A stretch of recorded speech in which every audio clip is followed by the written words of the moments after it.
تو امام حسین نے جیسے ہی ابو ثمامہ سیداوی نے امام حسین کو یاد دلایا تو مولا نے کیا کہا کہ تمہارا شمار نماز ادا کرنے والوں میں اللہ کرے کہ تم نے مجھے نماز یاد دلائی. یہی تو روایت پڑھی جاتی ہے ہمارے یہاں. نوجوانوں توجہ سننا, آج ایک تحفہ آپ کی خدمت میں لکھ کے جا رہا ہوں. کیا کہا کہ تم نے مجھے نماز یاد دلائی, اللہ تمہیں جزائے خیر دے. یہ روایت کا جملہ ہے. میں آج ممبر سے اس روایت کو صحیح کرنا چاہتا ہوں, اور جو صاحبان ادب ہے میرا ساتھ دیں گے انشاءاللہ.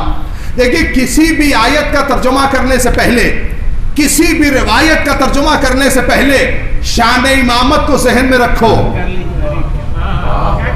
متوجہ نہیں آپ حضرات, مقصد امامت کو ذہن میں رکھو, شان امامت کو ذہن میں رکھ کے ترجمہ کرو. بھائی ابو ثمامہ سیداوی حسین سے کہہ رہے ہیں کہ مولا وقت نماز آ گیا. نہیں متوجہ نہیں آپ حضرات, ابو ثمامہ سیداوی حسین سے کہہ رہے مولا وقت نماز آ گیا, اور حسین ابن علی دعا دے رہے ہیں. بھائی ابو ثمامہ سیداوی کی جرأت کہ حسین کو نماز یاد دلائے, توجہ نہیں فرمائی آپ نے. ابو ثمامہ سیداوی کی جرأت کہ حسین کو نماز یاد دلائے. بھائی ہم اسے امام مانتے ہی نہیں جو بھول جائے. ہم اسے امام مانتے ہی نہیں جو بھول جائے. جملہ سنبھالیے گا, وزن سنبھالیے گا. ہم 1400 سال سے اسی فخر پہ تو زندہ ہیں کہ ہم نے بھولنے والوں کو امام نہیں بنایا.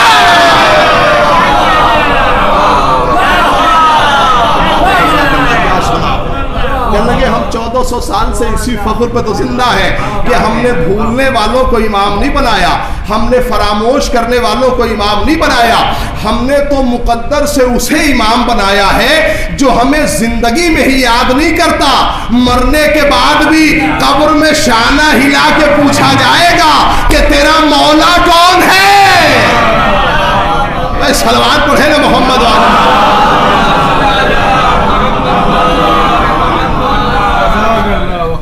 لگے قبر میں بھی شانہ ہلا کے پوچھا جائے گا. ہم نے اسے امام تسلیم ہی نہیں کیا ہے جو بھول جائے. ہم تو اسے امام مانتے ہیں کہ اگر آسمان کے ساتوں پردے ہٹا بھی دیے جائیں تب بھی اس کے یقین میں اضافہ نہیں ہونے والا ہے. ہم اسے امام مانتے ہیں, ہم اسے رہبر تسلیم کرتے ہیں. آپ یہاں تک بڑی خوبصورتی سے آ گئے. آخری جملہ ہے سلسلے کا, 1 گھنٹہ ہونے کو جا رہا ہے, آخری جملہ ہے, اسے سنبھالیے گا. دیکھیے ہمارے یہاں ابھی آپ نے سنا ہوگا ایصال ثواب کی مجلس سے, لہٰذا یہ جملہ میں جملے متردہ کے طور پہ پڑھنا چاہتا ہوں. بات قبر کی ہے لہٰذا یہ دہرا رہا ہوں, تحفہ لے کے جائیے گا. کیا ہے مطلب کا حضور نے بھی جو ہے, شاعر صاحب نے موت کے حوالے سے 4 مصرے پڑھے. ہمارے جو ہے وہ مرحوم کے بھائی, انہوں نے بھی جو ہے وہ موت کے حوالے سے 4 مصرے پڑھے. دیکھیے موت کا تصور ہمارے ذہنوں میں کیا ہے, توجہ سے اس جملے کو سن لیجئے, مجلس تمام ہو جائے گی. موت کا تصور ہمارے ذہنوں میں کیا ہے؟ موت سے ہر آدمی گھبراتا کیوں ہے, ہر آدمی ڈرتا کیوں ہے؟ جتنے ہی بزرگ سے آپ اگر کہہ دیجئے کہ بھائی موت کیسی لگتی ہے تو کہا کہ بھائی مرنا کوئی پسند نہیں کرتا. کیوں؟ کہا اس لیے کہ بھائی اللہ کے انبیاء مرنا پسند نہیں کرتے, تو ہم کیسے مرنا پسند کریں گے؟ کہنے لگے انہیں موت اچھی نہیں لگتی. تو کیا مطلب ہے؟ کہا اس لیے کہ سماج میں موت کا مفہوم صحیح نہیں بتایا گیا. موت کا مفہوم کیا ہے؟ توجہ سے سنیے گا. کیا ہے موت کا مفہوم؟ ابھی آپ نے وہ بھی جو ہے وہ اپنے مصروں میں کہا. موت کا مفہوم کیا ہے؟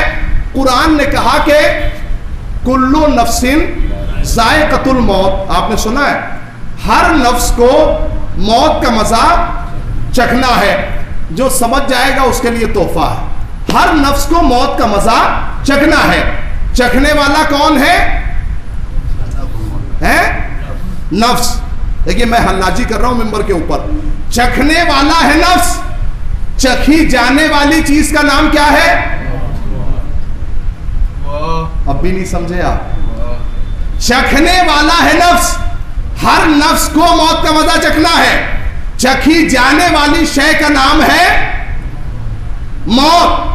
بھائی ابھی جو ہے محرم آئے گا, نظر کا اہتمام ہوگا, ہر گھر میں نظر کا اہتمام اہتمام ہوگا. یہ بتائیے کہ نظر کے اہتمام میں آپ کے سامنے جب نظر کا سامان آتا ہے تو چکھتے چکھتے نظر کا سامان ختم ہوتا ہے یا انسان؟ جو نہیں سمجھے ان کا مقدر سمجھو اسے. کہنے لگے کہ نظر کا سامان ختم ہوتا ہے یا پھر انسان؟ کہا چکھتے چکھتے وہ حلوہ ختم ہوتا ہے جو نظر کے لیے آتا ہے. اس کا مطلب ہے کہ ہم نے موت کا مفہوم نہیں سمجھا. اللہ کیا کہہ رہا ہے؟ ہر نفس کو موت کا مزہ چکھنا ہے. چکھنے والا نفس ہے. چکھی جانے والی شے کا نام موت ہے. جو ہے آپ بتاتی میں کیا کہہ رہا ہوں؟ چکھی جانے والی شے کا نام موت ہے. تو کس نے کہا کہ موت ہمیں آتی ہے؟ بھائی ہم موت کو چکھتے ہیں.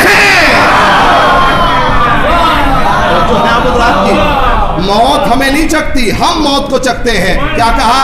اسی لیے تو میرے عزیزوں امام حسین نے جب جناب علی اکبر سے پوچھا تھا کہ بیٹا تم موت کو کیسا پا رہے ہو، تو کہا بابا موت پہ چاہے میں جا پڑوں یا موت مجھ پہ آ پڑے مجھے کیا فرق پڑتا ہے جب میں نے حق و باطل کو پہچان لیا. تو اب چاہے موت مجھ پہ آ پڑے یا پھر میں موت پہ جا پڑوں مجھے فرق نہیں پڑتا. تو میرے عزیزو اللہ کیا کہہ رہا ہے؟ کل نفس ذائقۃ الموت. ہر نفس کو موت کا مزہ چکھنا ہے. چکھی جانے والی شے کا نام ہے موت. چکھنے والا ہے انسان. اسی لیے اللہ نے کہا کہ انسان ختم نہیں ہوگا، ختم موت ہوگی. بھائی اس فلسفے کو سمجھایا کیسے جائے؟ دیکھیے اللہ نے انسانوں کی بقا کے لیے ایک زینہ موت کا بنایا ہے. اختیار تمہارے ہاتھوں میں رکھ دیا. اگر تم اس زینے پر عبادت کے پھول بچھاؤ گے تو مسکرا کے قدم رکھو گے، نفرت کے کانٹے بچھاؤ گے تو ڈرو گے. اب اختیار تمہارے ہاتھوں میں ہے. تم موت کو استعمال کیسے کرتے ہو؟ اختیار تمہارے ہاتھوں میں ہے. یہی وجہ ہے میرے عزیزو جب ہم کربلا والوں کو پڑھتے ہیں نا تو انہیں موت سے ڈر نہیں لگتا، وہ موت سے گھبراتے نہیں ہیں. اس لیے کہ جب ان سے پوچھا جاتا ہے کہ موت کیسی ہے تو وہ پلٹ کے کہتے ہیں کہ الموت عندی احلی من الاصل. موت میرے نزدیک شہد سے زیادہ شیریں ہے. میرے عزیزوں اس لاک ڈاؤن میں انصاف سے بتائیے گا اگر کسی کا عزیز کوئی مر گیا ہو، خدا نہ خواستہ ایسا کسی کے ساتھ ہو، اس لیے کہ جس کا غم ہوتا ہے وہی جانتا ہے کہ اس پہ پڑتی کیا ہے. کسی کا عزیز مر جائے تو تشیع جنازہ کے لیے مڑ مڑ کے دیکھتا ہے کہ نہیں دیکھتا کہ کتنے لوگ تشیع جنازہ میں آئے ہیں، کتنے لوگ آئے ہیں. پلٹ پلٹ کے ہر آدمی دیکھتا رہتا ہے کہ اس لیے کہ ہر انسان کی خواہش یہی ہوتی ہے کہ زیادہ سے زیادہ لوگ تشیع جنازہ میں آئیں. پتہ نہیں آپ سمجھے کہ نہیں سمجھے اس جملے کو. زیادہ سے زیادہ لوگ تشیع جنازہ میں آئے. ہاں لیکن ایک جنازہ ایسا بھی شب کی تاریکی میں اٹھا کہ اسما حسن حسین سے کہہ رہی ہے اے میرے لال، اے میرے صاحبزادوں، جا کے سلمان کے کان میں آہستہ سے کہنا کہ سیدہ کا جنازہ اٹھنے والا ہے. اللہ آپ کو کوئی غم نہ دے سوائے غم مظلوم کربلا. اللہ آپ کو کوئی غم نہ دے سوائے غم حسین کے. میرے عزیزوں ہر مومن کی خواہش یہی ہوتی ہے. ایصال ثواب کی مجلس ہے، ایک مومن کے ایصال ثواب کی مجلس ہے جو صرف انجمن کا رکن نہیں تھا بلکہ بستی کا رکن تھا. بستی کا رکن تھا. مجھے جو ڈاکٹر صاحب نے بتایا ایک جملہ اور کہا. میرے عزیزوں کسی کے جانے کا غم نہیں ہے کہ فلاں صاحب ہمارے درمیان سے چلے گئے، ان کی موت کا غم نہیں ہے. ہاں لیکن غم اس چیز کا ہے کہ حسین کا ایک چاہنے والا درمیان سے چلا. خدا کی قسم موت کا غم نہیں ہے، حسین کا ایک چاہنے والا درمیان سے چلا گیا. اس لیے کہ مولا نے آپ کو ایسے موقع پہ یاد کیا ہے کہ جب انسان اپنے دوستوں کو یاد نہیں کر پاتا. جب حسین اپنے ششماہے کو لے کے میدان میں کھڑے تھے نا تو سب سے پہلے آپ کو یاد کیا ہے اور کہا سید سجاد جب پلٹ کے مدینے جانا تو میرے چاہنے والوں سے کہنا کہ میں کربلا میں اتنا غریب تھا کہ میں اپنے چاہنے والوں کے لیے پانی کا اہتمام بھی نہ کر سکا. اللہ آپ کو کوئی غم نہ دے سوائے غم مظلوم کربلا کے. میرے عزیزوں سینے میں میرے بہت درد ہے، بہت ساری چیزیں ہیں، خدا کی قسم جتنا بھی پیسے والا ہم نے دیکھا، جتنا بھی پیسے والا ہو، لیکن وہ اس لاک ڈاؤن میں اپنے عزیزوں کو بچا نہیں سکا۔ کیوں نہیں بچا سکا؟ کہا اس لیے کہ دیکھیے سب سے بڑی دولت کا نام ہے دعا۔ اپنے حق میں، اپنے عزیزوں کے حق میں دعائیں کیا کیجئے۔ آئیے ایک ماں باپ سے پوچھا جائے، سب کو پرسہ دیا جائے 2 جملوں میں۔ میرے عزیزوں ہر انسان کی خواہش ہوتی ہے کہ اگر میرا عزیز دنیا سے گیا ہو تو لوگ مجھے آ کے سینے سے لگائیں، لوگ مجھے تسلی دیں۔ آئیے ذرا پوچھا جائے، میں ان کے بھائیوں سے پوچھنا چاہتا ہوں، کیا مرحوم کا پرسہ دیا گیا تو کیا غم واپس آ گیا؟ غم واپس نہیں آتا، ہاں لیکن دل کو تسلی ضرور ملتی ہے، دل کو تسلی ہوتی ہے کہ اتنی بڑی بستی ہے جو مجھے پرسہ دینے والی تو ہے، میرے غم کو سمجھنے والی تو ہے، لیکن ہائے رے سید سجاد کہ کربلا سے لے کے کوفہ اور کوفے سے لے کے شام تک سید سجاد یہی کہتے رہے، ایک بھی اماں میں اتنا غریب ہوں کہ کسی نے مجھے میرے بابا کا پرسہ نہیں دیا۔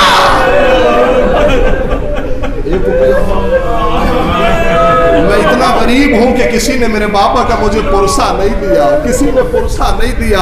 میرے عزیزوں یہی وجہ ہے کہ جب سید سجاد نے بابا کے چہرے کو دیکھا، نہیں میں چہرے کی بات کیا کروں، جب تپتی ہوئی زمین پہ حسین کا بدن دیکھا تو یہی کہا، بابا مجھے معاف کر دینا، میں ایسی غربت اٹھا کے جا رہا ہوں کہ بابا میرے ہاتھوں میں ہتکڑیاں ہیں، بابا میرے پیروں میں بیڑیاں ہیں، اے بابا میں آپ کو غسل و کفن بھی دے نہیں سکتا۔ میرے عزیزوں ایک جملہ اور رہ گیا ہے اس سلسلے کا، توجہ کے ساتھ سن لیں، زحمت میں نے تمام کر دی۔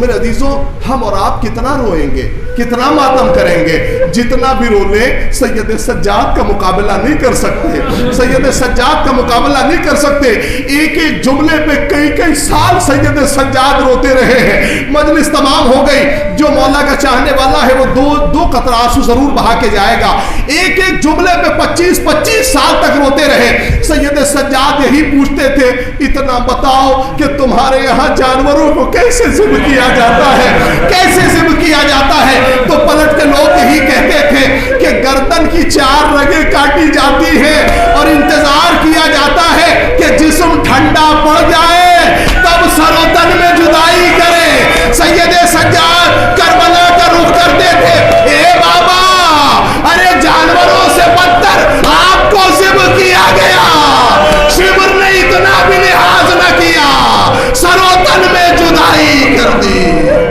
اتنا بھی لحاظ کہ جسم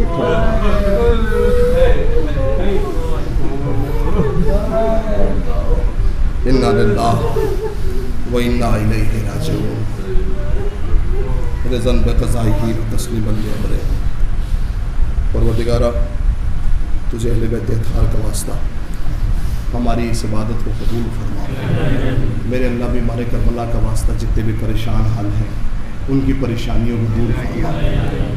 میرے عزیزوں اکثر بزرگوں نے دعاؤں کے لیے کہا ہے، اور خصوصی طور پر دعائیں تبھی قبول ہوتی ہیں جب آپ ذکر مولا میں مصائب اہل بیت اطہار میں 2 قطرہ آنسو بہا لیں۔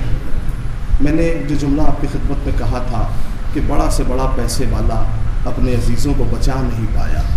کیوں نہیں بچا پایا؟ پیسے کی کمی نہیں ہے، ہاں لیکن توفیقات الہی میں شاید کمی ہو، میرے عزیزوں دعاؤں میں کمی ہو۔